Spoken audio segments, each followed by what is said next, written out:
Well, the United States of America is thousands of miles away from the Middle East.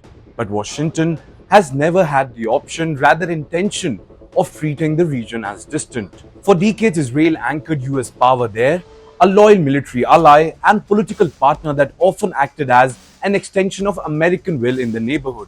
Today, that very special relationship is under unusual strain, challenged by a fragile ceasefire with Iran and by President Donald Trump's unusually blunt public criticism of Israel. Without us, without the United States, there would be no Israel. Without me, there would be no Israel, because no other president was willing to do what I did. Now, into this very vacuum steps an unusual candidate, a newly quoted Syria led by Ahmed al Sharaa, a man once listed as terrorist by Washington, but now invited into the White House and praised as a potential partner who can do what Israel supposedly cannot.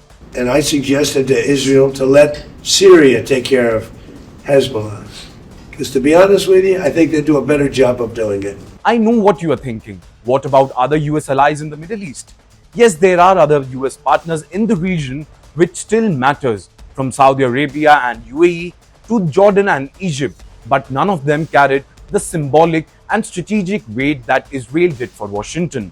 And if the rift with Israel deepens from just a tactical disagreement to a structural distrust, the United States will need a new actor willing to take risk on its behalf, especially on Iran and Hezbollah front. And that's where Syria becomes very important.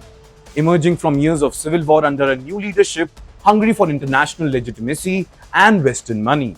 So that's why in today's edition of From the News Desk, we will talk about, is Syria becoming America's new strategic favorite in the Middle East, and more importantly, under a Republic administration, could it start replacing some of the role Israel has traditionally played?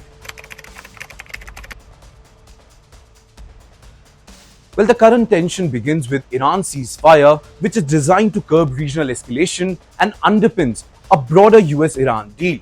But it is seen in Israel as tying its hands against Tehran and its regional proxies. As Israel's campaign in Lebanon dragged on, Trump's patience appeared to snap in public. At the G7 summit in France, he said far too many individuals are losing their lives in Israel's fight with Hezbollah and openly criticized the destruction of apartment blocks in Beirut. Well, those very remarks were more than just a rebuke. Trump warned that Israel's Lebanon offensive was jeopardizing peace talks with Tehran, in effect, blaming an ally for endangering one of his signature diplomatic projects. In a starking departure from the traditional US script, he suggested that if Israel could not hit Hezbollah without killing everyone else, Syria should do the job instead. For Israeli leaders already unhappy with the Iran ceasefire framework, hearing a US president, and that too Donald Trump, float the idea of outsourcing Hezbollah files to Damascus is very alarming. Well, it raises question over whether Washington still sees Israel as indispensable or whether it is ready to treat it as one of the partners among many. Well, a sharp psychological break from the past. And even if US-Israel security cooperation remains deep, the optics of Trump siding, rhetorically at least, with Syria over Israel on core security issues are difficult to ignore. Now, only a few years ago, the idea of US President publicly praising a Syrian leader, let alone one with the military past, would have been almost unthinkable.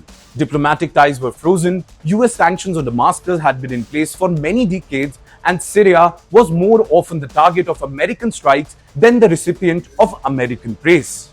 Well, that changed after the fall of Assad regime and the ascent of Ahmed al Sharaa, an ex-fighter once linked to jihadist networks who reinvented himself as the face of a new Syria. Trump seized the opening. In fact, in May 2025, he met al Sharaa in Riyadh, the first encounter between US and Syrian leader in a quarter century, and soon announced his intentions to lift sweeping sanctions on Syria. Trump framed the move as giving Syria a chance for greatness and ordered the cessation of sanctions to provide the country with a fresh start. Now here comes the more interesting part. Within months, Syria was allowed to reopen its embassy in Washington, and Ahmed al Sharaa later became the first Syrian leader to visit the White House. Well, over this period, US policy shifted from treating Syria solely as a security problem to cultivating it as a potential stabilizing ally. In fact, Washington pushed Damascus to join the coalition against the remnants of the Islamic State, coordinated joint operations such as the Hawkeye series of strikes against IS targets, and pressed Syria to take on more responsibilities for detaining and managing IS prisoners. Not only this, but Trump himself repeatedly praised al Sharaa as very capable, calling him a fighter and even complimenting him as young and attractive, a personal endorsement rarely bestowed on Middle Eastern leaders outside his inner circle of favorites. Well, this very idea builds on months of quiet US-Syrian coordination on broader security and intelligence sharing aimed at cutting Iranian supply lines through Syria to Lebanon, as well as on efforts by Washington think tanks and officials to sketch out a roadmap for new Syria that can help cut off Iran's power projection to the Mediterranean. Now, to answer the biggest question, why does Syria look so attractive to Trump at this very moment of friction with Israel? Well, geography is the first reason.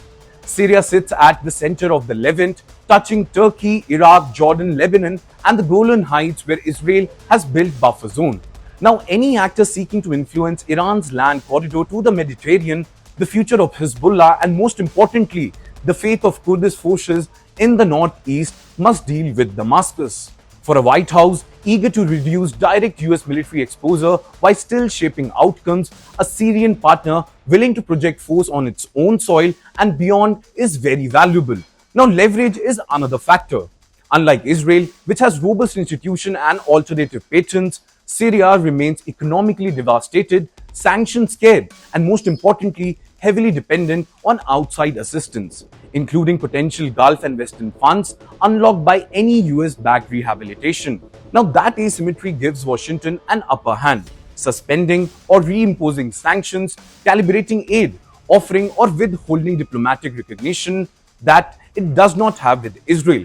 In fact, analysts have already noted that US officials prefer to suspend rather than terminate sanctions to preserve leverage over al Sharaa. Finally, there is an alignment of immediate interest. The Sharaa government wants international legitimacy, investment, and a free hand to consolidate power at home. Now, Trump wants someone who can deliver visible wins against IS, contain Hezbollah without derailing his Iran ceasefire track, and present a narrative of new partners in a new and emerging Middle East order. Now, in that narrow transactional sense, Syria may indeed look like the closest thing to an all-weather ally, a state ready to do the job where Israel, in Trump's eyes, has overreached. But this very bet is loaded with multiple risks. Syria's institutions are fragile, security arrangement with Israel remains unresolved, and clashes with the Kurdish-led Syrian Democratic Force threaten to pull US-backed actors back into the conflict with one another. But if the current rift with Israel hardens into long-term strategic drift, Washington could find itself leaning on a partner whose own stability is far from guaranteed. But for now, as the Iran ceasefire strains old alliances, Syria is emerging as Trump's boldest and most controversial Middle East wager. Well, with that, it's a wrap on today's edition of From the News Desk. Thank you so much for watching, and I'm Yash Goyal, signing off for Times Now Digital. Until next time, take care and keep watching this space for more such videos.